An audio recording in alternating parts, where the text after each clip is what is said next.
Banheira de gelo faz sentido? Com certeza você já ouviu falar sobre banheira de gelo, seus benefícios e longevidade. Se você tem dúvida se isso serve para você, para a sua saúde, este episódio é para você. Hoje vamos falar sobre os benefícios, sobre mitos e verdades sobre a banheira de gelo. Eu sou Karina Lima, fisioterapeuta, especialista pela Stott Canadá, ortopedia, traumatologia e pelo Albert Einstein. Antes de mais nada, não podemos deixar de falar sobre a Clínica ON, que é um centro de medicina integrada, onde associa conhecimento e tecnologia num único lugar. Hoje vamos contar um pouquinho sobre a visão do Dr. Nemi Sabeh.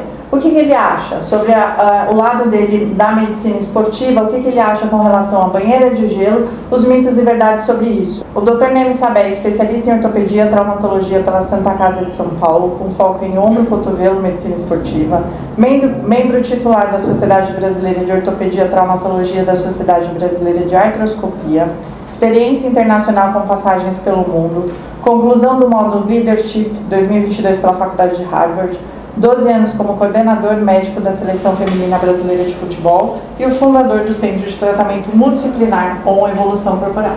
A banheira de gelo, doutor, realmente tem uma recuperação muscular? Ela ajuda na recuperação muscular? A banheira de gelo ela foi introduzida no início dos anos 80 no esporte para recuperação de atletas que tiveram um treino bastante, nós chamamos dentro da metodologia do esporte, de treinos longos com fabricação de ácido lático, com treinos de endurance associados ao treino de força, que aí é o anaeróbio alático e o anaeróbio lático. O anaeróbio lático, ele fabrica ácido lático. Fabricar ácido lático para o músculo não é legal. Então, o que a gente poderia fazer, ou a intenção de trazer a banheira de gelo para o atleta, seria para a diminuição do ácido lático fabricado no músculo para a recuperação do próximo treino. Então, o atleta vai treinar de manhã e vai ter um outro treino à tarde.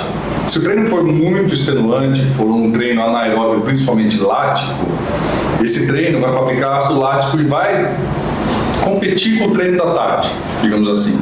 Então a banheira de gelo veio para diminuir a vascularização, né? A estase do sangue na região do músculo e com isso o ácido lático naquele local.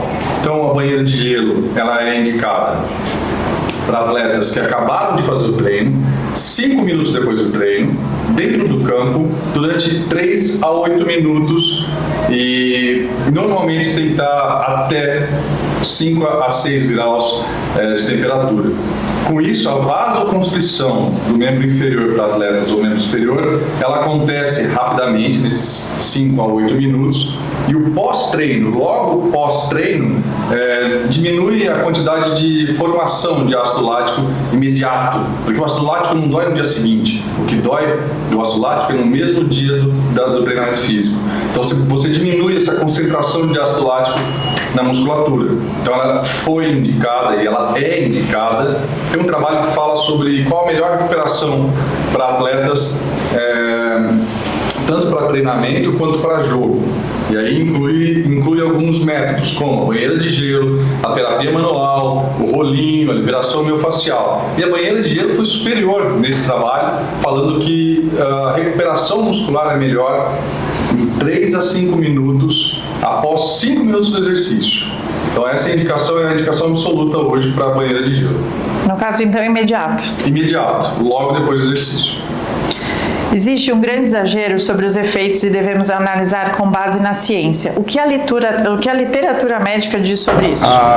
Depois de 2019, muitos dos artigos que mostram sobre a banheira de gelo, alguns neurocientistas falando sobre a dependência da banheira de gelo em algumas situações, como por exemplo o uso da banheira de gelo no período da manhã, matutino, acordar e ir para a banheira de gelo. Bom, a gente tem uma temperatura corporal de 36 a 37 e pouco, 37,2 já se considera uma temperatura alta, mas a hipotermia também é uma condição ruim. Então você entrar dentro da banheira de gelo no período da manhã, logo depois de acordar, é um desafio, né? Eu acho que não é qualquer um que gosta ou que Não, eu vou fazer isso porque eu vou ficar melhor de saúde. É um desafio. Então, acho que quem gosta do desafio são aqueles que gostam de fazer. Então, acho que é muito mais um desafio do que realmente um benefício. Como você me perguntou, na literatura a gente tem escrito sobre a banheira de gelo. Nós temos alguns artigos falando sobre a homeostase mitocondrial, a saúde da mitocôndria, porque a mitocôndria ela recebe alguns hormônios neuroendócrinos no ato da entrada da banheira de gelo. Cara, se eu tiver um susto com um tigre na minha frente, eu vou ter um monte de hormônio neuroendócrino fabricando no meu corpo. E esse desafio, como se fosse uma ação difícil de ser executada, vai liberar neuroendócrinos, vários neurônios que produzem alguns hormônios, vão liberar esses hormônios de defesa do nosso corpo. Quem nunca ouviu falar do cortisol? O cortisol é um hormônio que fabrica no período da manhã. Ok? Você vai entrar na banheira de gelo, o cortisol vai dar um salto. Ele não vai ter uma naturalidade de aumento e um decréscimo no período da tarde para a noite. Outros trabalhos falam que a gordura marrom, que é a nossa gordura que protege da temperatura, ela é metabolizada nesse momento. A gordura marrom contém um pouco de temperatura. Ela vai ser metabolizada? Ela vai ser metabolizada. Você está de jejum, entra numa banheira de gelo, é como se pulasse de um abismo. E aí depois todo o organismo vai lançar mão das defesas do corpo. E a primeira gordura que é metabolizada porque você não está fazendo exercício é a gordura marrom. Aí todo mundo fala que isso emagrece por causa disso. Então, cientificamente, na literatura, e colocar um ratinho e olhar o ratinho depois e ver o que aconteceu com o ratinho, beleza. Eu quero saber um cara de 50 anos de idade com um LDL, que é o índice lipídico do nosso colesterol, acima de 150, fumante, normalmente fuma caneta, né, de final de semana, e come mal, toma tudo que tem na frente de final de semana e aí segunda-feira vai fazer uma banheira de gelo. Ninguém fez esse estudo nesse cara e muito menos num cara que tem 60 anos de idade e tem uma comorbidade cardiopulmonar, por exemplo, uma hipertensão arterial ou uma alteração coronariana, com uma alteração com placa ateromatosa cardiológica. Um cara de 50 anos com placa no coração, entrar dentro da banheira de gelo, para mim é a mesma coisa que o cara no frio, que vai no banheiro e tem um infarto do miocárdio no período do frio, que é o mais comum. Então a gente tem que ter muito cuidado com o que a gente escuta hoje, sabe? Eu acho que muita gente está fazendo isso para ganhar dinheiro, que eu acho que esse é o negócio. Botar pessoas na banheira de gelo de manhã ou cobrar por isso num período nada a ver, sei, tipo, vamos fazer uma banheira de gelo hoje à tarde? Tá, é legal? Quanto tempo? O que vai trazer isso de benefício? Então, eu acho que a gente tem outros bons hábitos que a gente pode lançar a mão para a longevidade, para a saúde, para o bem-estar, do que inventar moda.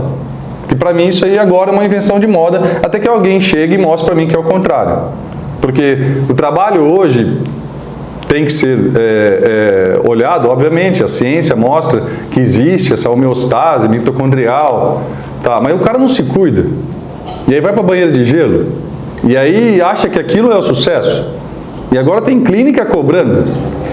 Eu acho assim, eu acho que a gente tem que ser um pouco mais ponderal nas coisas.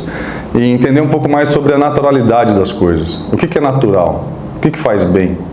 Não dá para a gente caracterizar que uma banheira de gelo vai emagrecer, não dá para caracterizar que uma banheira de gelo vai melhorar a sua saúde, não dá para entender que a banheira de gelo faz bem assim para ser uma moda tão grande que todo mundo faça. Eu acho que o ideal é comer bem, dormir bem, comer bem, fazer exercício e viver bem. Zero fumo, quase nada de álcool, socializar. Eu acho que falta um pouco disso para as pessoas, entender o natural. E eu fico um pouco emputecido com algumas coisas. Eu acho que às vezes a gente tem que falar, porque se a gente não fala, as coisas vão caindo à torta e direita, vão se fazendo, a coisa vai andando. E para mim, o pior de tudo é o médico, o profissional da saúde. que entende que isso não faz tanto bem e aplica isso como se fosse a última coisa a se fazer para a saúde. Então acho que a gente tem que olhar diferente essa moda aí. Se você gostou do assunto, gostou do nosso podcast, siga o Dr. Neme nas redes sociais. Qual o seu Instagram, doutor? @NemeSaber. É isso. Se você gostou, clica no link abaixo e segue a gente nas redes.